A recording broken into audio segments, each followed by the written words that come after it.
Welcome to Ethical Edge Insights, Conversations with ChangeMakers, a space for deeply reflective conversations with those shaping our world. Here we explore their journeys, their greatest challenges, their most significant contributions to date, the contributions they seek to make, and how ethics have shown up along the way. Join us as we uncover the stories that shape our shared future. So welcome to ChangeMakers in Conversation. Today I'm talking to DJ Mitsch. She is the founder of the International Coaching Federation. To my surprise, this is new news to me as of today. And also she's the sixth president of the ICF as well. So her name is lauded there among many others from those early days. And so, DJ, there's so much that could be said about you, and in my usual style, I'm not going to give a full bio brief of who I'm talking to, but I would love for you to tell us about your story, your journey, which predates coaching, no doubt, and kind of where you found yourself into coaching, and the inspiration along the way. Yeah, thank you for that. And I am a founding member of the International Coach Federation. There are about 12, 15 of us that began a conversation about what this could be. This, why would we call it a federation? Instead of a society. There was a lot that went into the background conversations in those early days. So I'm representing the voice of many. And I think, as Dr. Meg Wheatley, the renowned anthropologist, said in our conference in Chicago, our global conference in 2001, we're not making this up. Coaching has been called out of us because it's our turn to serve the world and to change the conversation. So I love that we're in this conversation for change. But my work with the ICF has been ongoing since those early days, and I was one of the first 25 MCCs because there were a bunch of us that said, what are we going to do about this credentialing piece and the ethics piece? And we asked big questions, and it was like, we got to be first in. And we had to collect notebooks of things that we had put together over the first 5 or 6 years that we were really beginning to build what we were doing individually in coaching.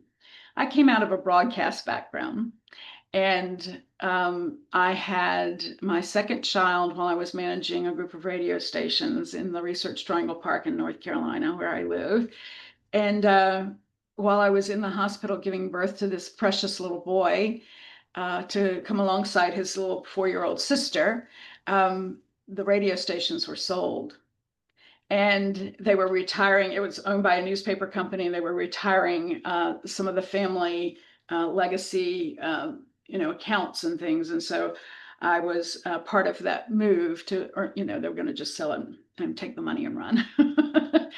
So that was a lot of fun. And then that was pioneering in and of itself, I imagine, you being a woman in a leadership role in communications like that.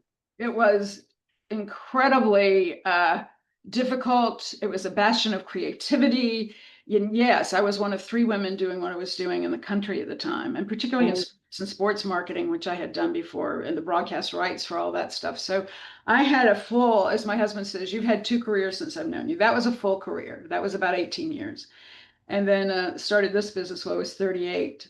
And that was 32 years ago. So there you go.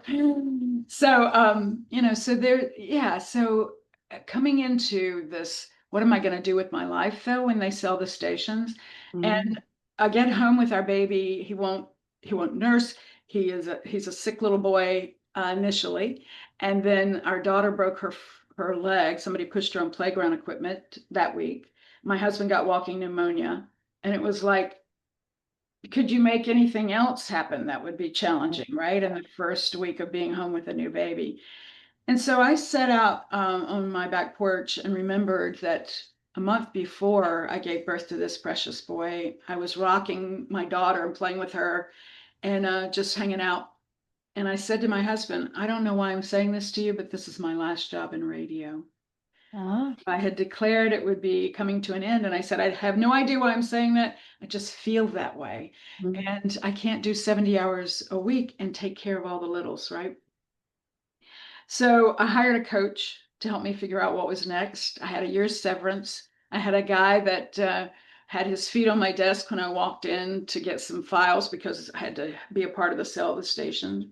And he had a Marble Man poster where I had a $4,000 piece of watercolor painting. And I was like, oh, good. I'm not doing this. I'm not doing it. So I pivoted. And as soon as I hired my coach, like third session in, I said, Susan, this is Susan Klein. I said, Susan, this is what I'm meant to do. And she said, this is what you were born to do. Wow. And I was like, okay, how do I do that? And so I entered one of the two schools at the time, Coach University. And I think I was student 68 in. There were like 18 classes at the time. There are, 100 now, 56, I think, when I left there, became a senior trainer. But I got so busy that I didn't have time for the training.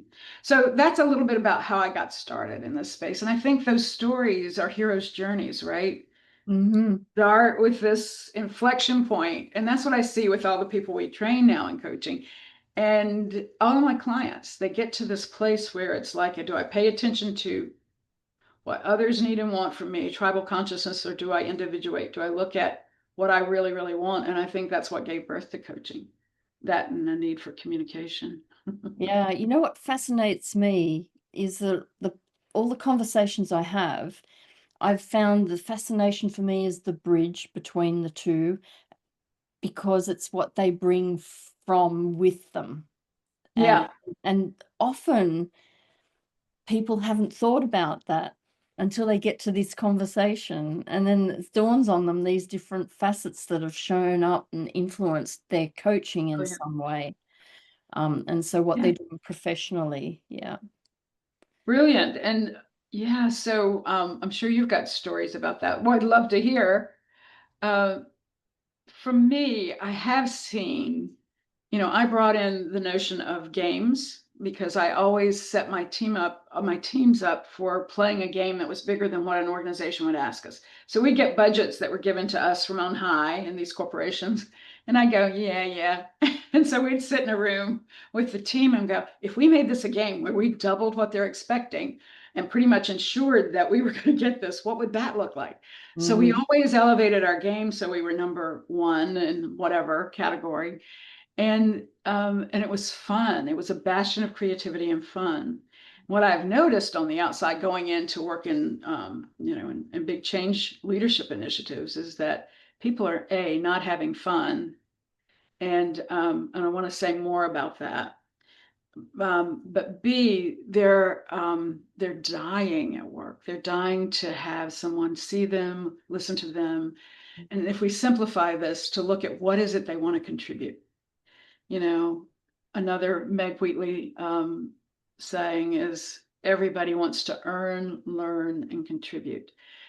And I believe that. I see that. And when their contributions are not seen or valued, you get into a parental culture instead of a partnering culture. And coaching was born to help give partnership to people and their leaders, right? Mm-hmm. To bring out the leader in everybody. And there's that. So if I go back and pick up the what were we doing?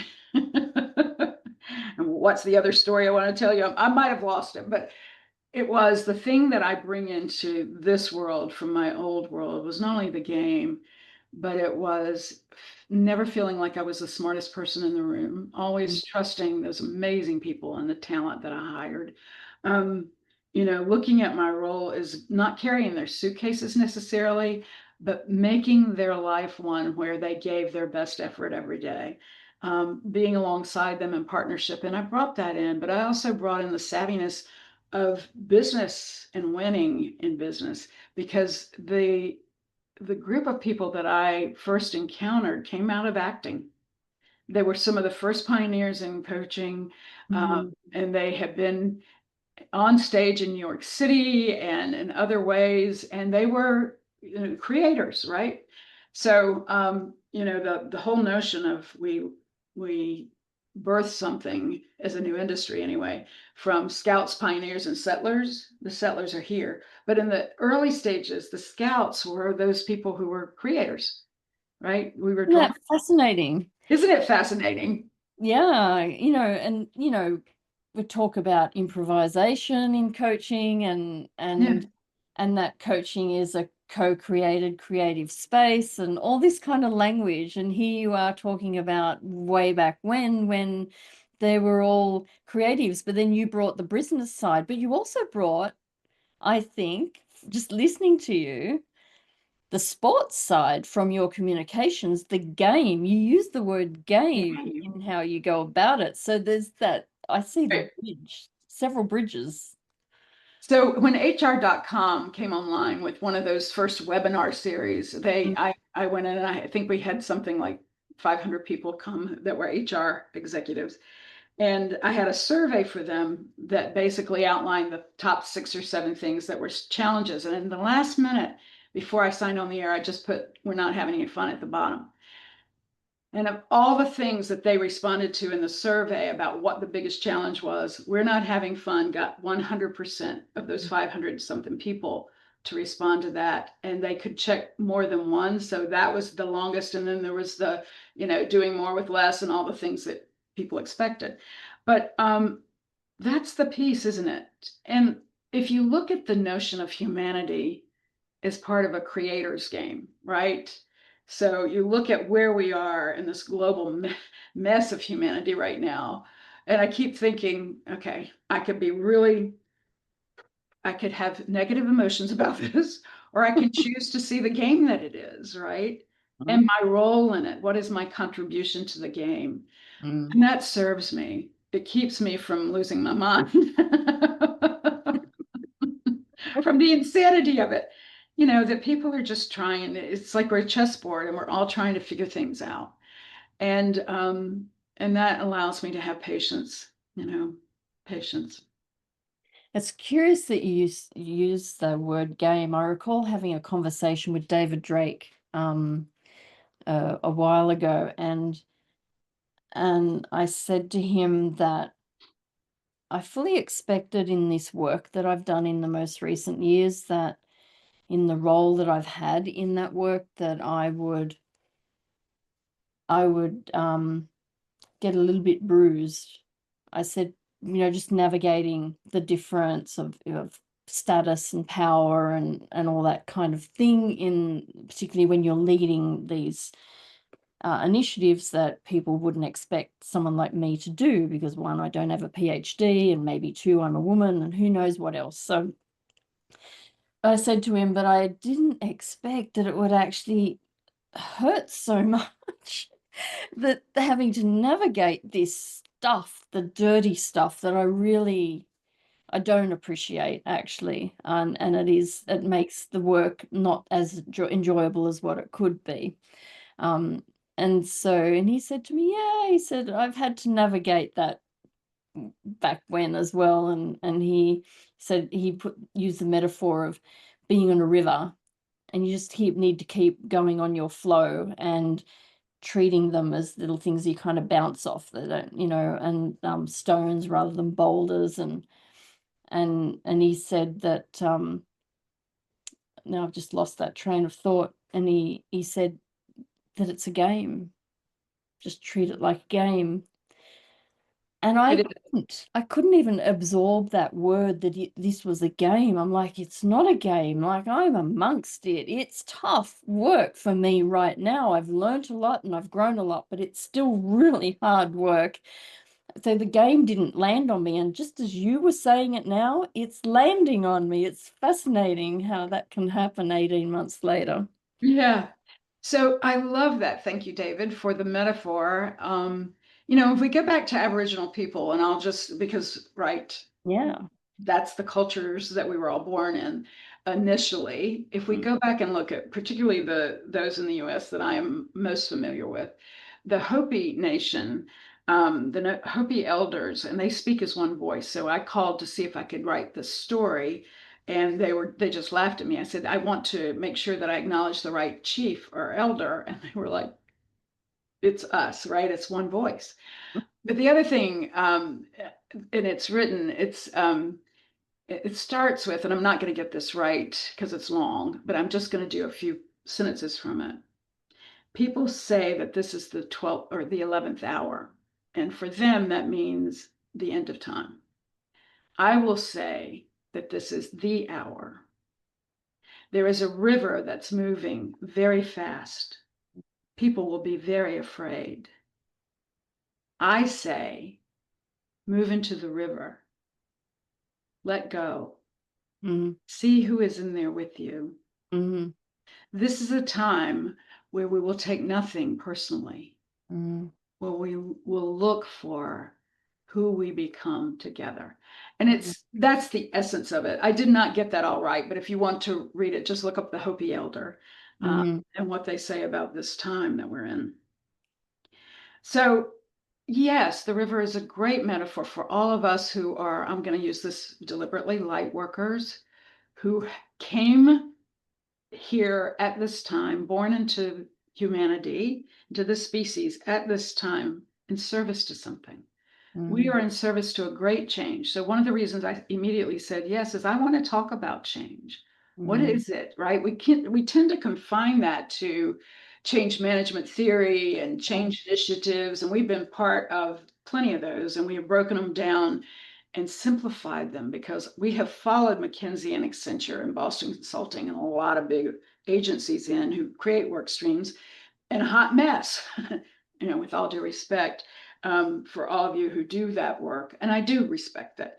But we've been in to take what had good intentions, particularly with the mergers of 5 or 6 organizations, and then simplify it, run listening sessions, for 90 days, change the conversation in some way as a shift from we can't or I can't to we can. We figure out what is it that they're really doing, the they's us and we's them. We printed that on t-shirts once because it's like that, there's this polarity thing going on. And I don't know that that's ever going to change. I think we were set up that way. We were set up as the white pieces and the brown pieces or the black pieces on the chessboard. So somebody has a real sense of humor in pitting us into this space of how do you win? And I don't know, do you play chess? No. I do. So one of the things that that we had in our chess club when I was in high school, which is a million years ago, is that there was this clear board that was 3 levels, and when you stood above it and you looked through the 3 levels, you could see the next move so clearly. And so sometimes my sense is if we take that posture, if we begin to look through the levels of all the dynamics that are at play, and we see it as a game, we're going to figure this out. Yeah. In partnership, we'll have to figure it out in partnership because as long as we continue to play each other, the queen captures the king.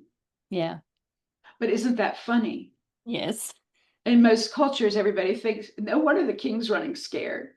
It's only the queen that can get him. Or that's actually not true. You can get, with many different pieces, but she's the one.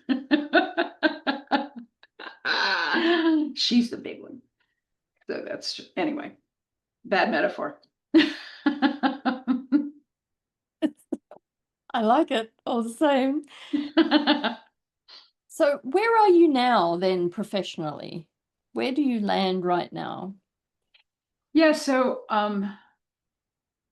in 2013, we launched a training program, the Healthcare Coaching Institute, to train leaders, physicians, administrators, nurses, etc., HR professionals in coaching skills. Because we had run a bunch of major initiatives in bioscience, biotech, pharmaceuticals. We live in the Research Triangle Park in North Carolina, which is a hotbed of discovery and universities and all that, pharmaceuticals. So we decided when people said to me after one big change initiative where we had increased engagement in a year from 61.4% to 90.4%, because we've done a lot of research behind our work, I said, you need to go get coach certifications. Here, you guys look at this program, you guys look at this program. And they were like, we want to study with you. So I said, oh, I don't have a school. They said, well, start one. We'll be your first class in. And that, it was about 21 people. So we started a school and we basically built it as we went along. Marsha Reynolds was a part of that, but there were 5 or 6 other master certified coaches that were part of the dialogue around it, and a lot of leaders in that space. We brought in the Mayo Clinic. Dr. Victor Trastic was a part of the think tank, and a lot of people we'd served in that industry and had a big kind of discovery around it. So we've been doing that now for 12 years, and have trained over 200 people. We have 28 in our current class. So what I've done is I've taken that model. We still have the other initiatives that we do. We still do a lot of individual coaching that leads to team coaching. Mhm. Team coaching is what I wrote the book on, and so we still do that, and we train coaches now in that. But we're training these amazing human beings. Like we've had 4 CEOs go through. We've had cardiothoracic surgeons and people who've set up, big initiatives in hospital systems come through and get their certifications, and they're taking it very seriously. And so pioneering, I think, being in first is something that I've always loved. I get bored when things need sustaining. And so you asked me where I am now, that's where I am now. I'm looking at the what's next, even for the school. How do we grow that, right? Yeah. So I'm Yeah. not the administrator. I heard a little bit about that from you when you talked about the magazines and all the things you're a creator, right? You've created some yummy things, and it's like you want somebody to take responsibility and move things forward. Absolutely. Yeah, Yeah. yeah.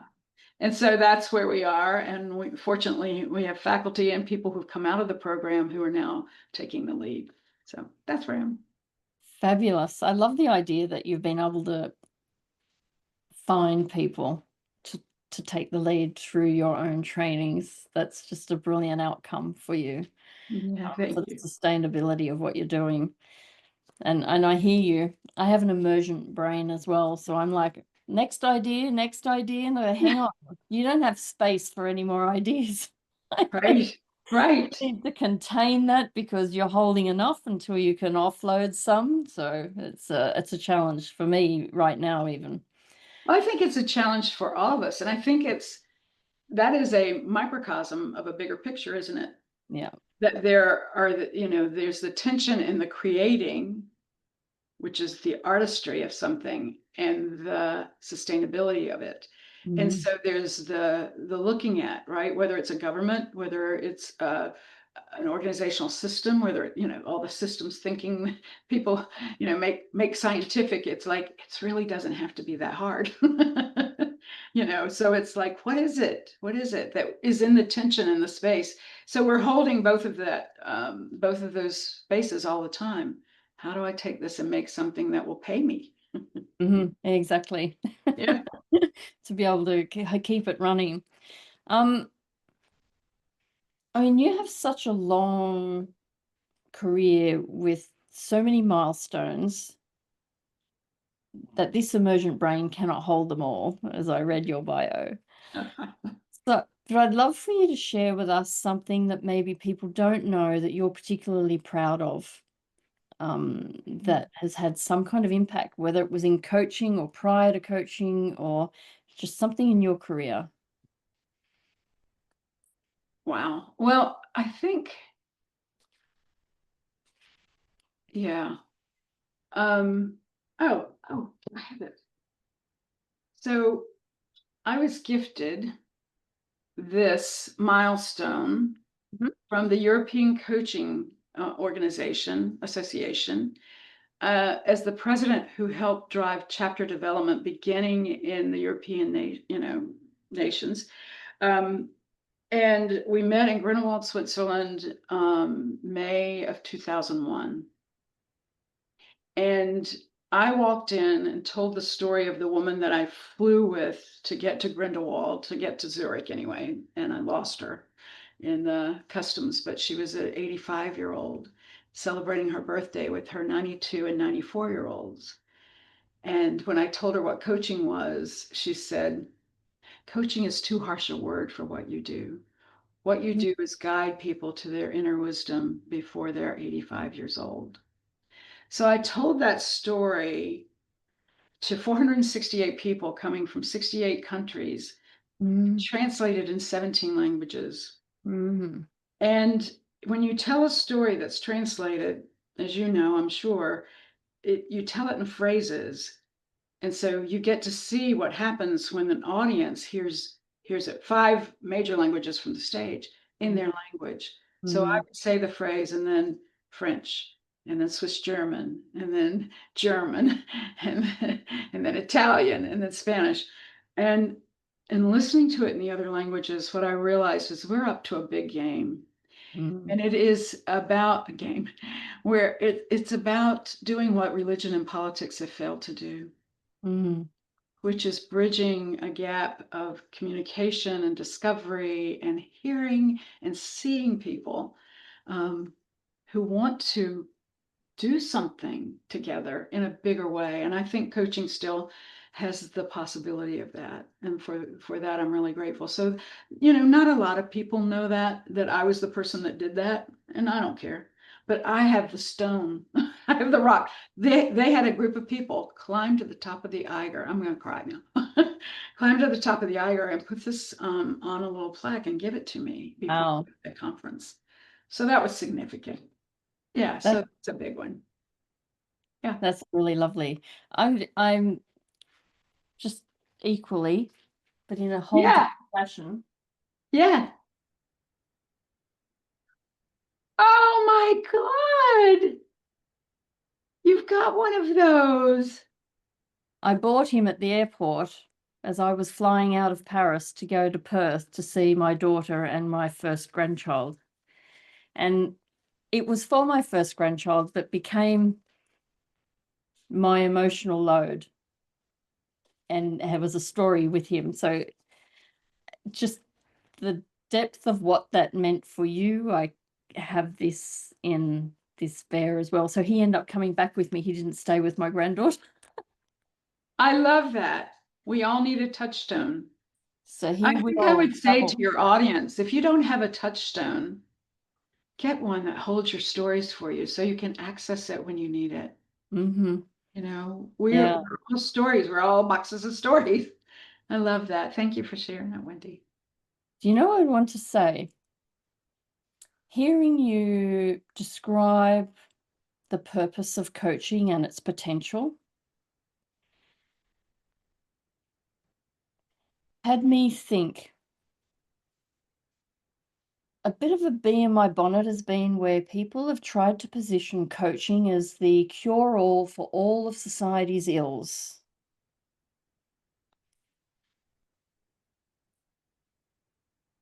Because I've never believed it to be so, right? I think, who are we? Exactly.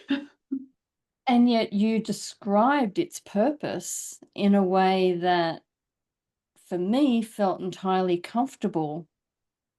It was another way of saying its purpose can help solve society's ills without saying that that's what it's doing. And that was quite profound. Thank you so much for sharing that perspective of it. You can use that. You can use that definition. We all have a belief system. And I'm working on 2 books right now. One is the team coaching book, but the other is, this is top secret until your audience hears this, but it's really about the cosmic story of who we are as a species and our role as coaches in that. And as light workers and way showers, this profession was born out of those spirit and business conversations and us seeing a need that was not being felt. We saw people dying, literally dying at work. And what I saw in the games we were playing is no, we see the brilliance here.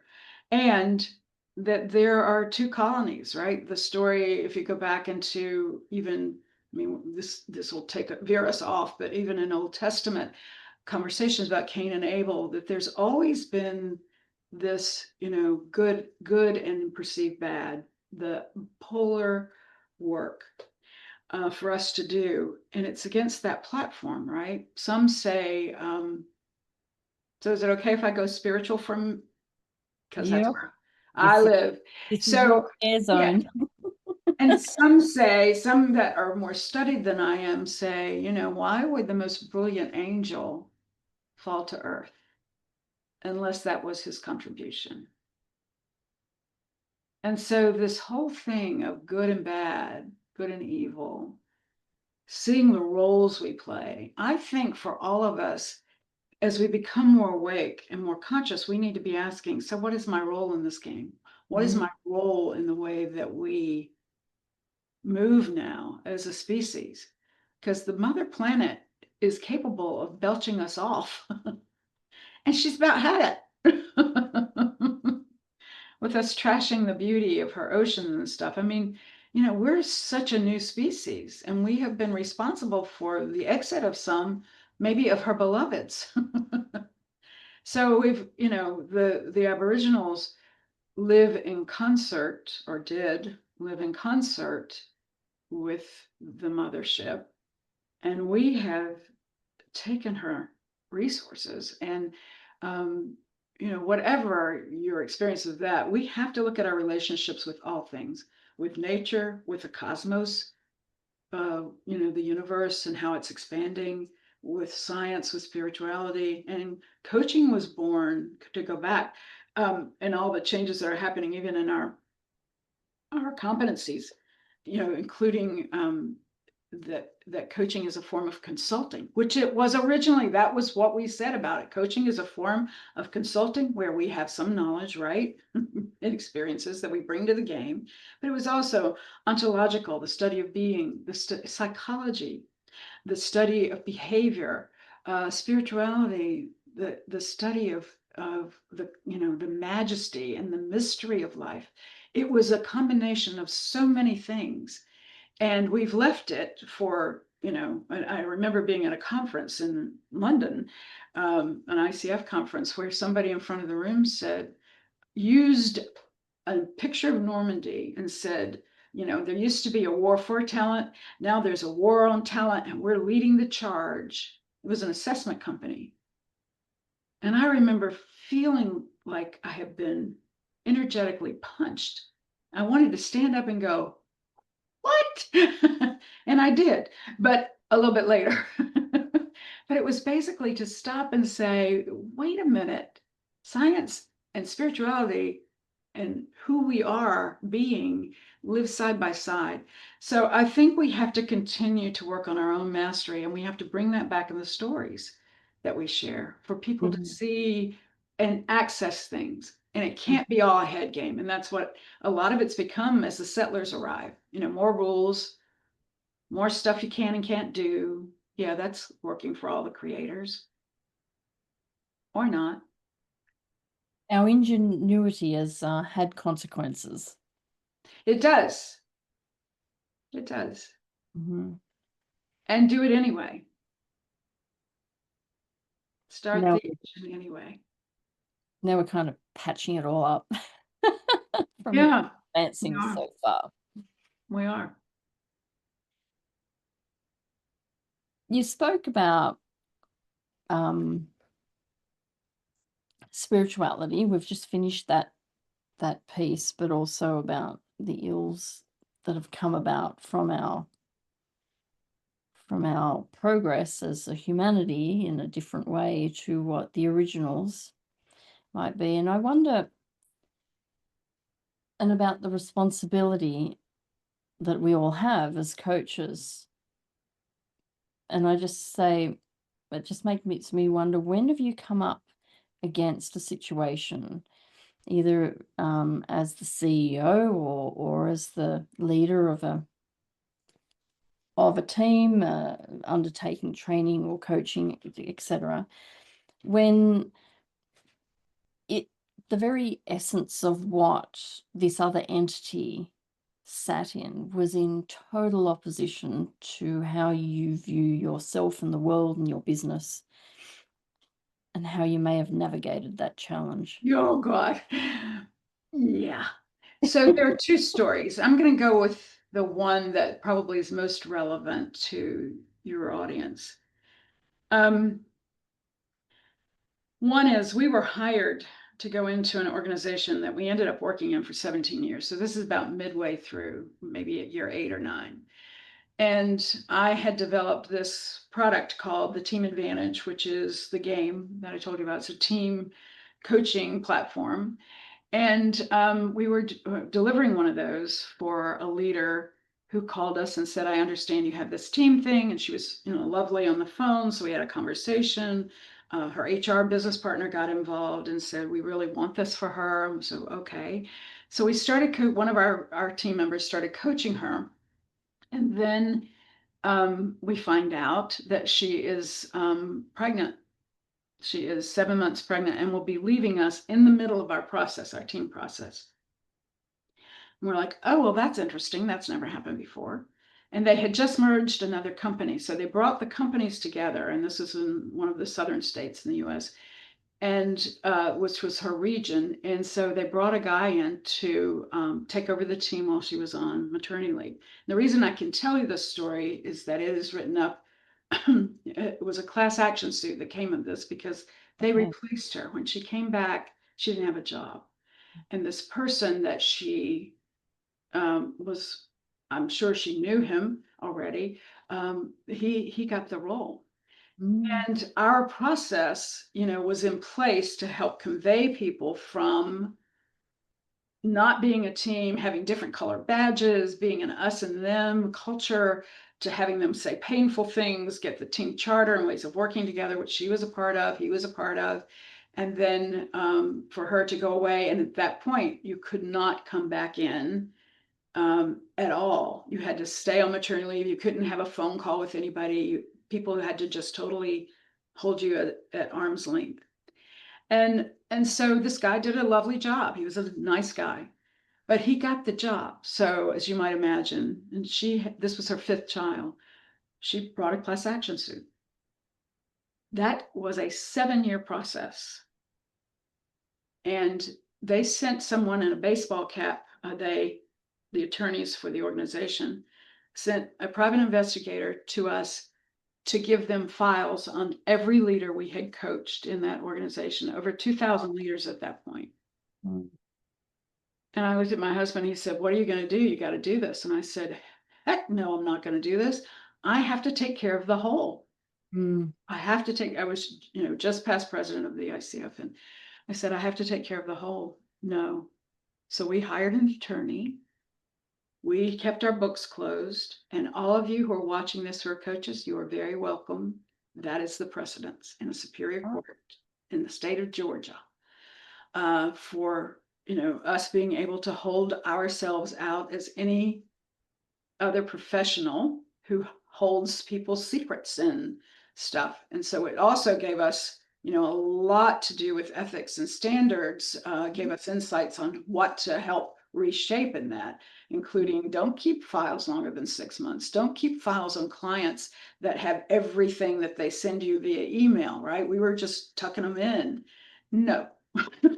So there was a lot that we did that. So I will tell you that I did a 10-hour deposition, or they deposed me for 10 hours in this case. And I was just one of many people that they did that, but I was the longest one.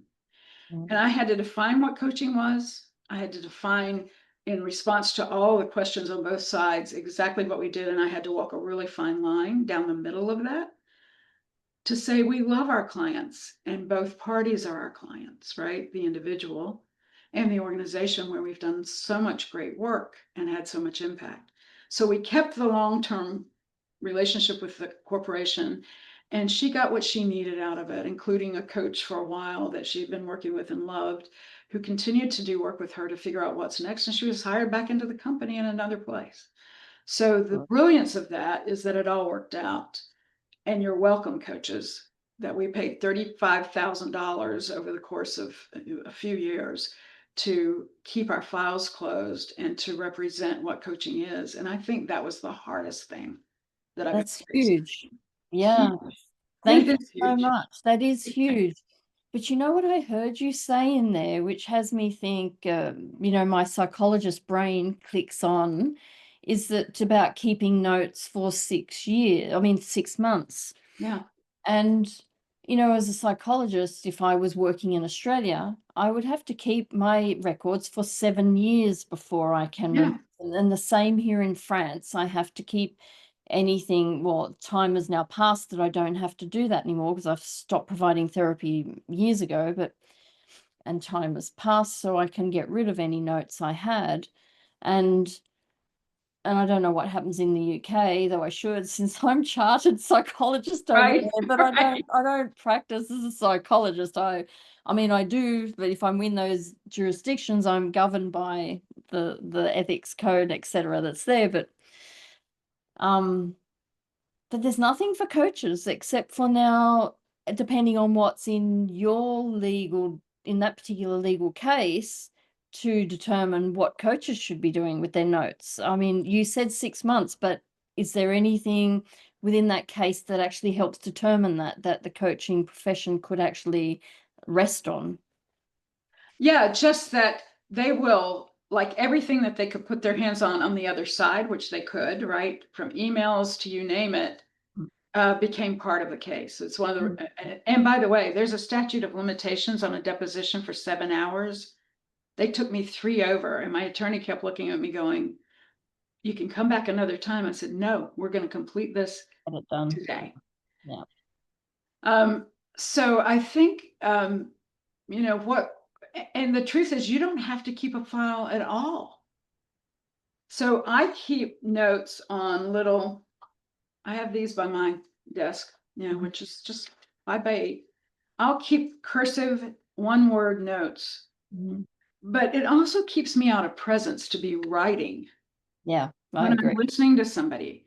And Mm. I want to hear the energy, the emotion, the essence of what people are saying so that when I am coming back to them to ask the next question, it's not from something I wrote down that's in the past already in their story. It's real time, what matters right now. And I think that there's just lessons in all of this for all of us to continue to bring forward that um, what does the file give you other than I can tell you how many people I coached, when I go for my credential. So, yeah. Yeah. Yeah. Curiously, I never took notes during sessions either. I don't do that. I It disturbs me. I'm like, I'm trying to read my writing, and it's just crappy. It's just not worth me going there. Right. Causes too much angst. I'm better off if I need to, for whatever reason, I can journal afterwards. But historically, I always took down in real time biographical data. Hmm.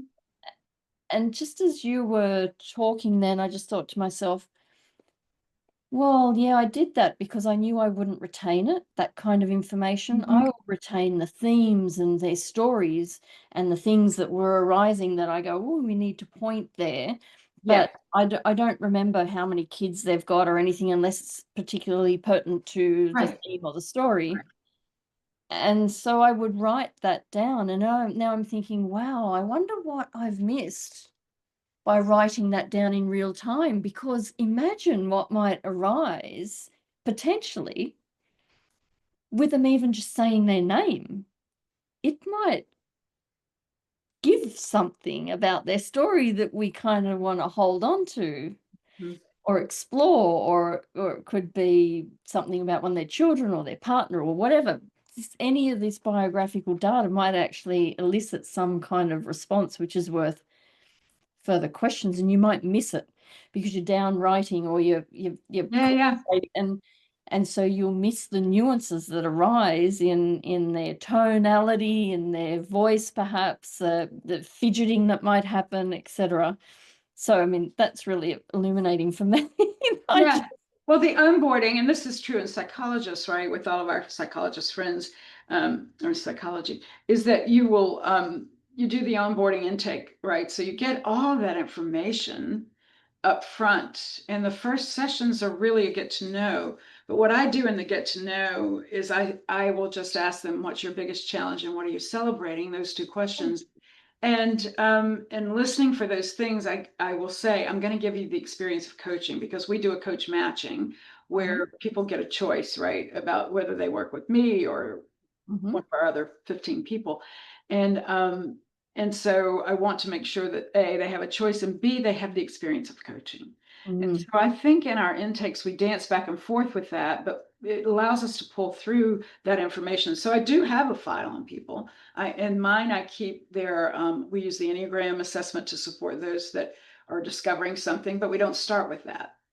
So I'll look at that. I'll look at their, why are they coming to coaching? So the questionnaire, what do they hope to get out of it? What are their intentions?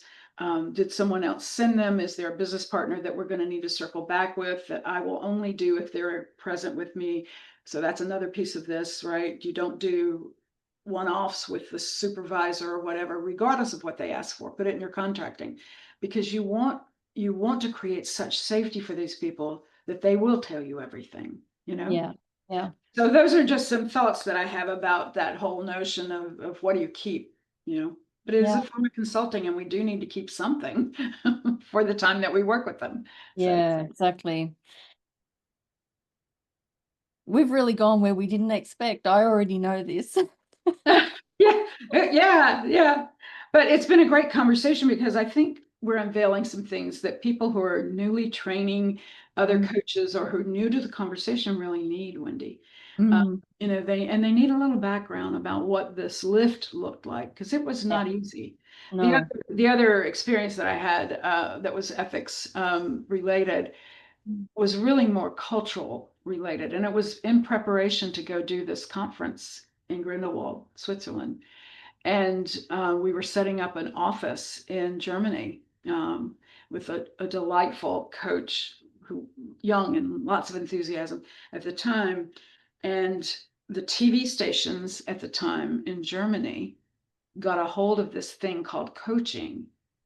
And some of the founders saying that it came out of mind control and Werner Erhardt's work and all of this, you know, life stuff. And they were really curious, because there's such an allergic reaction to mind control, if we were going to come in with mind control games. Because there were some cultural games that were going on in the emergence of how they brought us all together that were just really fun. It was like a circus in the first piece of it. So they got a hold of everything, and they were beginning to have people get scared of what this was. When they called me as the president, a whole group of them, I remember standing up behind my desk with a phone at that time, you know, that was wired to the desk in my office, which was also outside our home in a lovely building and all that stuff, taking a deep breath and just saying we want all of the board members to sign this document, this waiver that says this is not mind control. And it was like, wow, I had no idea we'd be walking into that.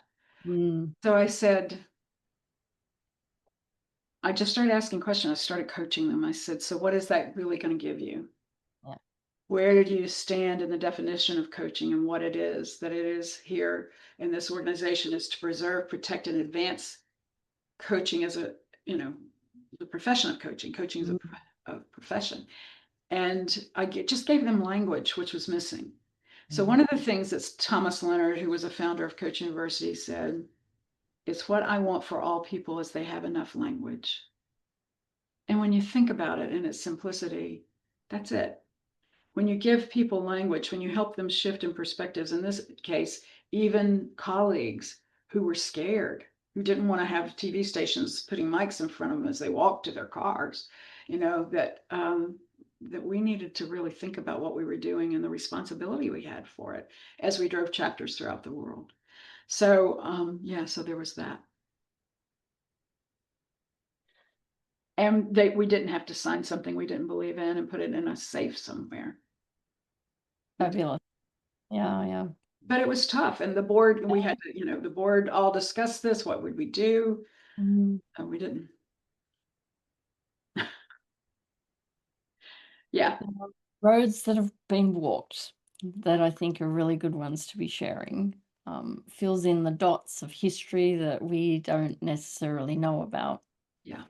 Because, you know, these different organizations that are around that are supporting coaching and trying to make it flourish, that get a bit of a hit every now and then from even people like me, they are ultimately there to do good, Oh to yeah, absolutely. advance the profession, etc. And they're navigating their way through their minefield that it is as well. And we all need, including me, to remember that and keep that perspective.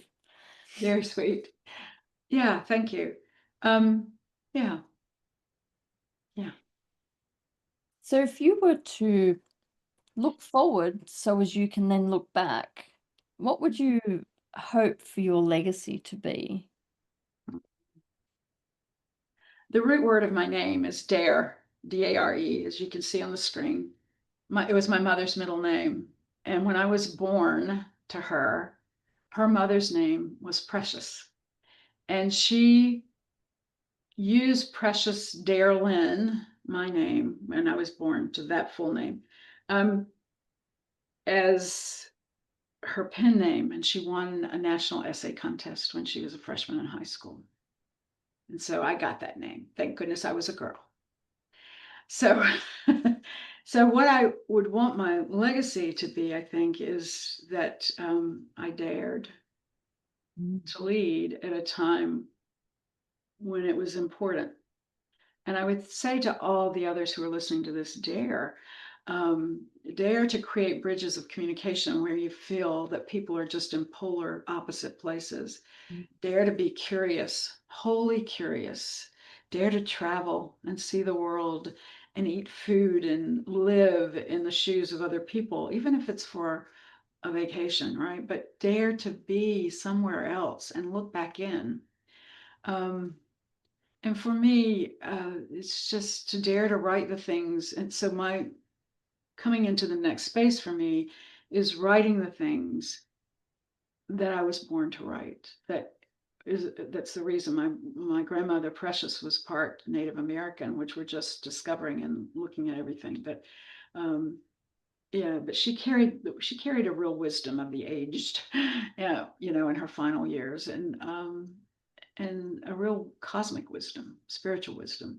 So I think for me, it's that coaching is a pathway, a portal to illumination of what we need to be doing differently and what we need to change. And I would love to be considered an award-winning change agent, which I have been called by Pharma Voice and all others that have listened to my story. But I think that's it. It's to be known as the change agent, that helped get this to where it is now and where it needs to be. That's really lovely. I actually think that you've been that prior to coaching, though. Mm-hmm. It's been part of your whole career, from what I could tell from one of your comments on LinkedIn. Yeah. Some of the hurdles that you've had to jump through to do Yeah. what you've done and led the way from not just a humanity perspective, but also from a gender, Yeah. in ways that would have been extraordinarily challenging. And I love the fact that you're wearing pink. No, I felt it today. And I love the fact that you're wearing pink. The Pink Pony Club, right? If we draw from music, from tune. Yeah, there's that. And I will just say the divine feminine is alive and well in every human. I'll say it's alive. I don't know that it's well yet. It is under assault in this country, in the US. It's big time under assault. And some of the things, things collapse. So if we look at the cycles of how things do change, right, typically there's the disorder, right? And we are in a state of complete disorder. And that's really not just the US, that's around the world. Yep, absolutely. And from that, we figure out the reorder so we can get to new order, the order that we want. And that's a cycle: order, disorder, reorder. And if we look at humanity and we look at civilizations on this planet and their cycles, we're in another major disorder cycle. So in the game we're playing, will we get this right? Do we even have hope that we could do that? Women, if you were born a woman now, if you're a little girl, if you have a little girl in your home, if you have a daughter, a granddaughter, as I do and you do, what is the message to them? How do we keep them out of the hands of predators? Mm. How do we keep them growing in spiritual consciousness to lead in new ways? You know, even the movie Wonder Woman and the lasso of light that she had, and truth, and living on an island of all women, and that not working really either. You know, I get that as well. It's like, so the truth is that when we are working in collaboration with men, we have the whole. we have the whole. And I love men. Yeah. Most of our students right now are men, and they're brilliant. Mm-hmm. And I learn from them, and I find my shadow side wanting to perform, you know, and to match their energy sometimes, and I just laugh about it and I call it out. But how do we do this together? And I think that's the big question, right? If we're going to be change agents, we have to figure out, how do we do this together and not make collaboration just the latest buzzword in organizational development, which is now old and tired, is accountability and some of the others that have been abused. But how do we do this? And I think that's worth an exploration. Yeah, it needs more work, absolutely. Yeah. But I love that you caught that. Thank you for honoring the woman in the room. In the room where it happens. It's been a journey for women, and so has this conversation. And as we close out, I want to ask you, what book are you reading of late? Oh, goodness. Actually, I just picked up Popular Mechanics on UFOs, and the articles and the cases for, you know, is a UAP, what is all this? Because I have seen spaceships. So I'm reading that one right now. And I'm reading Who Do We Choose to Be by Meg Wheatley. We just had her come to a retreat, and one of the reasons her work is so fresh on my mind, as she just celebrated her 82nd birthday, is that Sonia's story, the woman who flew with me to Zurich, I have to tell you this because it's going to be told in the books. When she said, I don't care what people think of me anymore, I do the work I want to do. Now I'm still learning, you see, and she pulled out a Microsoft Network certificate. And I told this story about 8 months after going to Grindelwald, Switzerland to do this, to open this conference. And somebody came up to me who was an organizational effectiveness guru, and he said, DJ, he said, I had to stand up, I had to come meet you. And I'll just tell you, his name is Label Braun. And Label said, this woman, what happened to her when you went through customs? And I said, you know, I lost her. As soon as we got off the plane, she just disappeared. And he said, this because she was not just Sonia, which is a derivative of Sophia. She was Sophia, the goddess of wisdom. And I am meant to tell you, the reason I know this is that wisdom is meeting technology. Mm-hmm. And in numerology, 85, 92, and 94, I'm getting goosebumps again, are the combination that we need to pay attention to right now. 85 is coming to right work, right space for ourselves. It's really a spiritual grounding, spiritual number. 92 is around our purpose. It's basically divine recognition for your work. And 94 is an angel number. And he said those numbers, with the fact that her name was Sonia and that she brought out her Microsoft Network certificate and told you coaching is too harsh a word for what you do. What you do is guide people to their inner wisdom. He said, that's something you need to tell. That's your story to carry. She gave you the story. Mm. So that's going to be in my next book. And that's what it's about that. So there you go. So I'm also reading my own as I write. I don't know about you, but I have a hard time when I'm writing a book, reading a lot of other people's stuff. Yeah. Yeah, but I do. And I obviously read a lot of the Marsha Reynolds books because she's been my colleague. We kind of danced through this life together. And then Sapiens. I loved Sapiens. I thought that really set in place, Naval, can't say his last name. But there have been some really good books in the past decade, as a study for us. And that was a really long answer. Read the Popular Mechanics UFO book, people, or magazine. Thank you so much for coming and joining me for this conversation. Oh, it was so fun. I love knowing you, Wendy-Ann, and the fact that you sit in the ethics and that you have the insights you do and the background that you do in psychology is really important. There's a bridge there too, right? Yeah. I've been a coaching psychologist my whole psychology career. In fact, I was a coach before I was a psychologist. I was still studying, but it has informed my coaching a lot. I'm sure the study of behavior. Even when I was a therapist, Hmm. I felt more like a coach than a therapist, and I had to really walk that line. So often people are talking about being a therapist and moving into coaching, and I go, well, actually, I was a coach and went into therapy, and I had to bridge that that walk in a different way because I was more coach-like than Yeah. therapist-like, and that was a challenge that I had to walk. But I was a pretty good therapist. This is true. I've been given feedback, but I was I